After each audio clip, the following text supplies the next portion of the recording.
et bienvenue dans ce 7e épisode de Purpose Info Focus, l'autre rendez-vous de la raison d'être. Nous recevons aujourd'hui une femme engagée. Frédérique Lelouch est la présidente de la plateforme RSE. Elle est aussi responsable RSE et gouvernance de la CFDT et membre du conseil d'administration de l'ORS, l'Observatoire de la responsabilité sociétale des entreprises. La CFDT vient de publier un argumentaire intitulé « La raison d'être de l'entreprise, un objet de dialogue social ». Il nous a donc semblé naturel de proposer à Frédéric de venir nous parler de ce document et des motivations qui ont présidé à sa conception. Merci encore Frédéric d'avoir accepté de venir témoigner dans Purpose Info Focus. Merci à vous, merci pour cette Et bienvenue à vous. Donc, le titre de votre argumentaire semble suggérer que RSE et raison d'être ne font pas assez l'objet de dialogue social. Est-ce que vous pourriez nous en dire plus ? Oui, absolument, c'est tout à fait ça. Alors, de façon générale, la RSE s'est développée sans intégrer le dialogue social. En tout cas, rares sont les entreprises qui spontanément en font un objet de dialogue social avec les salariés, avec leurs représentants. Souvent, les politiques de RSE, je suis obligée de schématiser, ce n'est pas le cas de toutes, mais souvent, la RSE se fait un peu de façon un peu descendante, sans associer les salariés.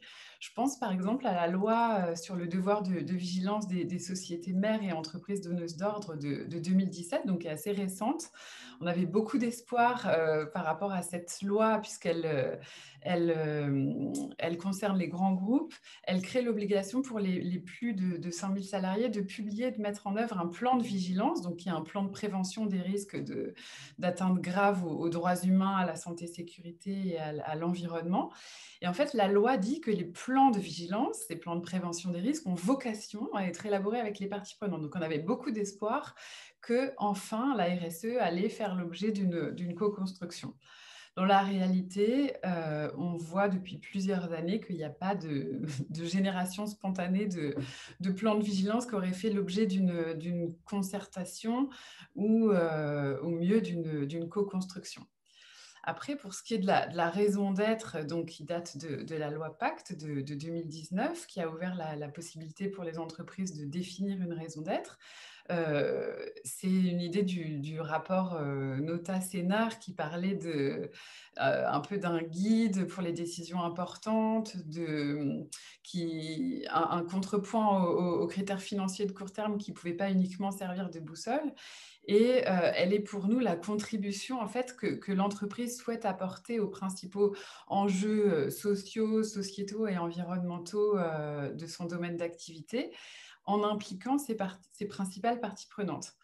Et ce qu'on voit, c'est que si les salariés et leurs représentants sont associés, c'est souvent en fait à la marge ou alors tard dans le processus. On leur présente la démarche, on leur présente un texte de raison d'être sans qu'ils aient la possibilité de l'amender, d'en être des acteurs, sans avoir vraiment voix au chapitre. Et à la CFDT, on porte l'idée que les salariés ne sont pas une partie prenante comme les autres, mais qui sont une partie constituante.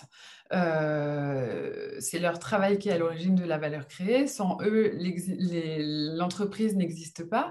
Et du coup, il nous semble assez naturel que les salariés soient associés à une étape de la définition de la raison d'être. Et donc, on déplore en effet que ça ne fasse pas suffisamment l'objet de dialogue social. Merci beaucoup, c'est extrêmement clair comme ça, je comprends ce que vous avez voulu dire et on va rentrer dans le vif du sujet de cet argumentaire de la CFDT. C'est un document qui a pour ambition de tordre le cou à cette idée reçue sur la raison d'être. Le format de l'émission ne va pas permettre de détailler chacune d'entre elles. Je renvoie nos spectateurs à la lecture de ce document extrêmement intéressant et je propose de nous concentrer sur 3 d'entre elles. Donc, tout d'abord, comment faire de la raison d'être un instrument de dialogue social ? Alors, puisqu'on fait le constat que la raison d'être ne fait pas spontanément l'objet de dialogue social, l'idée, en fait, de cet argumentaire, c'est de donner des clés, des outils à des salariés, à des militants d'entreprise pour, en fait, inviter ce sujet à l'ordre du jour de différentes instances. Notre point de départ, c'est qu'en tant que partie constituante, les représentants des salariés, ils ont en fait toute leur place dans la construction d'une raison d'être, comme je l'ai déjà dit. Et du coup, on a décliné dans ce document, en fait, comment les différents lieux, les différents espaces de dialogue social pouvaient en fait être des lieux de discussion de la raison d'être. Donc d'abord, je pense au CSE, Comité social et économique, a pour mission en fait d'assurer une expression collective des salariés qui permettent la prise en compte permanente de leurs intérêts, à la fois dans les décisions relatives à la gestion, à l'évolution économique financière de l'entreprise, à la fois concernant l'organisation du travail, concernant la formation professionnelle, concernant les techniques de production. Donc, à ce titre, le CSE, il a vocation à exprimer le point de vue des salariés sur la raison d'être. Ensuite, le CSE, il est consulté sur les orientations stratégiques de l'entreprise. Du coup, la raison d'être, qui est une des composantes clés de cette stratégie, elle devrait absolument être présentée au CSE avant son adoption. C'est notre conviction. Ensuite, le CSE peut intervenir a vocation à s'exprimer sur la raison d'être, puisque le CSE est déjà consulté sur le rapport de gestion. Alors là, on parle des entreprises de plus de 500 salariés, mais dans ce rapport de gestion, il y a des informations concernant la RSE. Et du coup, le CSE a vocation à s'exprimer sur cette déclaration de performance extra-financière pour les entreprises de plus de 500 salariés. Mais dans la même logique, étant déjà consulté sur la RSE, il a vocation à s'exprimer sur la raison d'être qui, en fait, structure la RSE. Donc ça, c'est un premier lieu. Il y a, quand les entreprises ont une taille européenne, il y a un organe qui s'appelle le Comité d'entreprise européen. Alors là, notre conviction, c'est qu'il doit être consulté si une société adopte une raison d'être qui va s'appliquer dans les établissements en France, mais aussi ailleurs en Europe. À un autre niveau, il y a le comité de groupe qui a le droit donc là, pour des entreprises de taille internationale. Ce comité a le droit d'être informé sur l'adoption d'une raison d'être par une des sociétés si ça a un retentissement pour les salariés à l'échelle du groupe. Et puis, dernier lieu, le conseil d'administration, qui n'est pas à proprement parler un espace de dialogue social, mais qui a une place importante, puisque c'est un organe de gouvernance.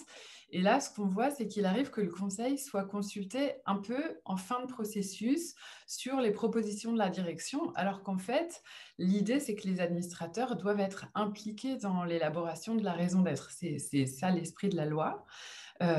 Et donc, notre conviction, c'est que les administrateurs salariés qui sont membres des conseils d'administration puissent questionner le conseil sur à la fois la méthode d'élaboration de la raison d'être, demander à ce que le processus soit le plus collaboratif possible, parce que pour nous, l'idée, c'est que si plus le processus est collaboratif et fait l'objet d'une co-construction, plus ensuite il peut faire l'objet d'une appropriation sur le terrain. Merci. Point suivant, comment décliner la raison d'être à tous les niveaux de l'organisation?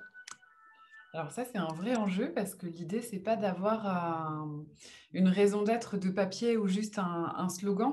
Il y a beaucoup d'entreprises qui ont été critiquées, d'ailleurs à juste titre, hein, quand elles ont exprimé une raison d'être qui ressemble juste à un slogan, une proclamation, une incantation, mais avec l'impression que on voit pas trop ce que ça transforme ou que c'est pas hyper concret.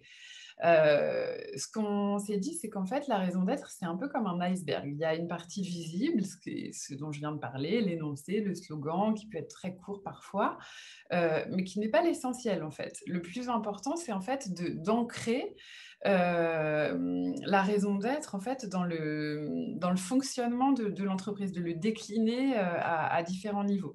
Donc, il y a ensuite, la raison d'être ne doit pas se contenter donc, de ce slogan et doit ensuite être complétée on peut l'appeler de différentes façons, un manifeste, un cahier de raison d'être, en fait, un document quelques pages en minimum qui expliquent le sens concret de cette raison d'être pour chacune des grandes parties prenantes, comme les clients, les investisseurs, les salariés, la société civile, etc. Et puis ensuite, il y a les engagements. Alors ça, l'idée, c'est de compléter ces engagements par des indicateurs qui permettent en fait de donner de la chair à cette raison d'être, de montrer de façon très concrète comment l'entreprise est prête à faire pour incarner la raison d'être, la faire vivre, mais aussi la suivre, parce que l'idée, c'est pas de la décréter une fois pour toutes, mais c'est se donner les moyens de suivre les objectifs qui ont été identifiés. Donc, en fait, notre conviction, c'est que la raison d'être n'est pas un supplément d'âme ou un gadget de com comme parfois elle peut être décriée. Pour nous, la raison d'être, elle irrigue en fait la stratégie. Elle doit en fait donner une cohérence aux engagements, un cap en commun, et en cela, elle concerne chaque salarié. Donc c'est pour ça que pour nous, elle doit se retrouver dans les déclinaisons opérationnelles des activités, pas juste à un niveau de direction. Et nous, ce qu'on invite à faire, en fait, on invite les salariés à analyser la stratégie de l'entreprise au prisme de la raison d'être et d'en être en fait d'un peu des acteurs et des aiguillons et le cas échéant de rappeler à l'entreprise ses engagements. C'est un vrai plaisir de vous entendre. C'est un peu comme si vous étiez en train de résumer mon métier, mon travail, ce pourquoi j'ai voulu faire ça. Troisième point, quels moyens humains, financiers sont nécessaires pour réussir, pour assurer la réussite de l'exercice? Alors là, en fait, l'idée qu'on a voulu souligner, c'est qu'il ne faut pas s'arrêter à l'étape de la formalisation de la raison d'être, même si on a des super indicateurs de suivi, etc. En fait, il y a un point qui est très souvent oublié dans l'article 1835 du Code civil, qui est la question des moyens. En fait, cet article, je vous le lis rapidement, il dit que les statuts peuvent préciser une raison d'être, constituer des principes dont la société se dote et pour le respect desquels elle entend affecter des moyens dans la réalisation de son activité. Et c'est vraiment un point sur lequel il y a peu d'entreprises qui se sont concentrées et pourtant c'est absolument clé en fait. Si on veut que ce soit traduit dans les faits, il y a absolument besoin de moyens pour que les principes qui sont définis se traduisent dans la réalité des activités. C'est absolument basique comme réflexion, mais ce qu'on voit, c'est que souvent, ce point-là n'est pas très précisé, n'est pas vraiment précisé. Et du coup, l'idée, c'est que, en fait, il puisse y avoir un budget pour la raison d'être et que, comme toute dépense, les moyens de la raison d'être s'intègrent dans le cadre de la gestion de l'entreprise. Donc, notre idée, c'est que ça puisse être abordé comme un projet avec, pourquoi pas, une équipe, un chef de projet, un plan stratégique à long terme, un budget pluriannuel, un suivi à différents niveaux. On se dit aussi que pourquoi pas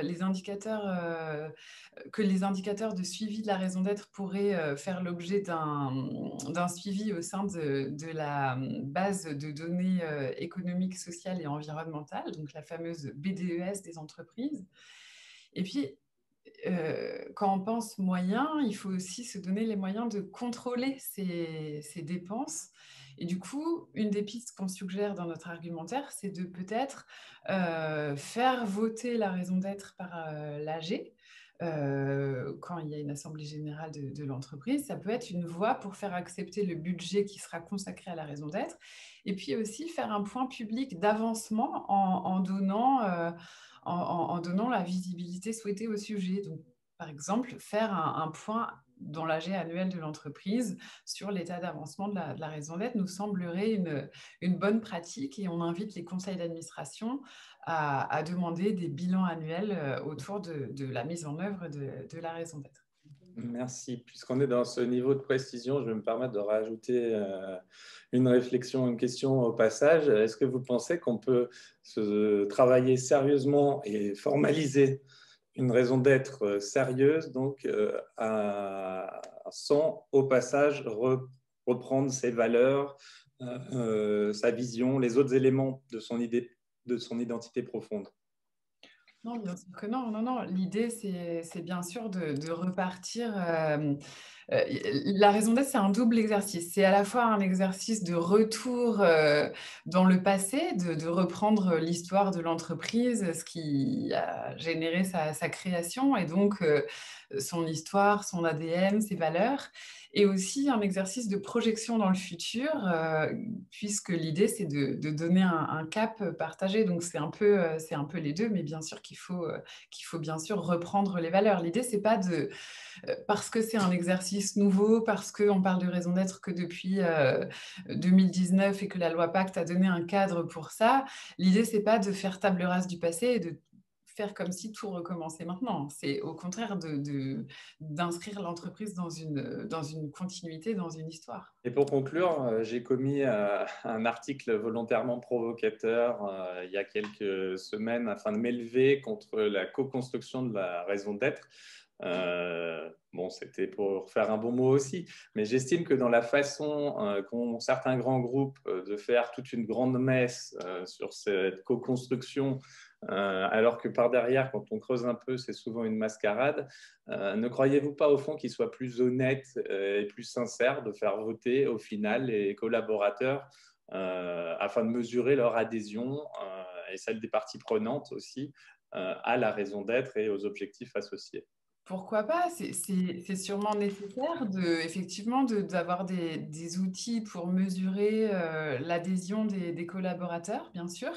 Mais je ne suis pas sûre que ce soit ça la finalité ou vraiment l'enjeu, parce qu'en fait, je me demande s'il n'y a pas le risque en fait, de tomber dans l'écueil de la consultation qui intervient un peu trop tard, une fois que tout est déjà complètement ficelé. Du coup, moi, je me demande comment on suscite l'adhésion des salariés concernant un projet qui est réellement structurant, mais qui s'est construit sans eux. Euh, donc, voilà, cette proposition, ça alimenterait l'idée que la construction de la raison d'être, c'est l'affaire de la direction. Et en tout cas, c'est peut-être ce qui peut se passer dans certains cas, mais en tout cas, ça ne nous paraît pas souhaitable et il n'y a pas de fatalité à ça. Comme on a dit, la raison d'être, c'est un sujet de stratégie, c'est l'histoire d'un cap en commun qu'on se donne, parce que l'entreprise, c'est un projet collectif. Et du coup, il y a cette idée que finalement, ça dépasse la direction, l'exécutif seul, et que ça doit vraiment faire l'objet en tout cas, pour les entreprises qui sont dotées d'un conseil d'administration, c'est typiquement une des attributions du conseil d'administration, dont le rôle est de fixer la stratégie. Le conseil d'administration n'est pas directement dans l'opérationnel, mais justement prend de la hauteur. Et du coup, je pense que c'est important quand il y a un conseil d'administration de ne pas laisser l'exécutif seul, d'avoir une réflexion collégiale, puisque le propre des conseils d'administration, c'est d'être un organe collégial. Et d'ailleurs, à ce sujet, en fait, ça me fait penser à une revendication que la CFDT porte de longue date, qui est celle de renforcer la proportion des administrateurs, des salariés en fait dans les conseils, des administrateurs salariés. Notre idée, c'est en fait de revoir la gouvernance pour rééquilibrer le travail et le capital. C'est un peu des grands mots, mais l'idée, c'est qu'il y a beaucoup de voix pour les actionnaires dans les conseils d'administration, proportionnellement beaucoup moins pour les représentants du travail. Et l'idée, c'est qu'on aurait besoin de rééquilibrer, d'avoir une gouvernance plus partagée, plus ouverte, qu'il n'y ait pas cette prépondérance des actionnaires. Et du coup, pour nous, ce serait une façon de faire vivre la démocratie dans l'entreprise. Du coup, voilà, si on revient à notre sujet de la raison d'être, c'est que c'est absolument nécessaire qu'elle parle à toutes les parties prenantes de l'entreprise, qu'elle donne envie de s'engager dans l'entreprise, en tout cas aux salariés de s'engager dans l'entreprise, qu'elle donne du sens. C'est vraiment ça l'idée. Et une des meilleures garanties pour ça, c'est de permettre aux représentants des salariés de peser dans les lieux de décision stratégique. Donc moi, j'inverse un peu votre proposition, mais je remets des salariés dans les endroits stratégiques de décision que sont les conseils d'administration quand, là, on parle d'entreprises d'une certaine taille, mais ça nous semble absolument absolument clé. C'est d'accord pour tout vous dire sur le fond, mais je trouvais qu'il y avait une certaine hypocrisie derrière certains grands exercices où on dit 25 000, 50 000 collaborateurs ont été impliqués. Et forcément, plutôt que cette hypocrisie, quand on a décidé dès le départ que la raison d'être, ce serait ça, au moins avoir un score d'adhésion qui permette de donner la parole et d'avoir cette idée, soit parce qu'il y a très peu de participation au vote, soit parce que le vote donne moins de 80 à 70% d'adhésion, ça veut dire qu'il y a un problème, ça veut dire qu'il faut refaire l'exercice. En tout cas, c'est ce que je pense, c'est ce que je m'applique avec mes clients. Voilà, c'est une suggestion, une réflexion pour enrichir le débat. Merci beaucoup, Frédéric. Je vais avoir le plaisir d'interroger un autre représentant de la CFDT bientôt, José Bello, qui a appelé son groupe Engie de passer le pas et devenir société à mission. Donc, je pense qu'il y aura d'autres débats très intéressants prochainement dans Purpose Info Focus. Encore merci à vous. Bonne journée. Merci beaucoup. Merci à vous.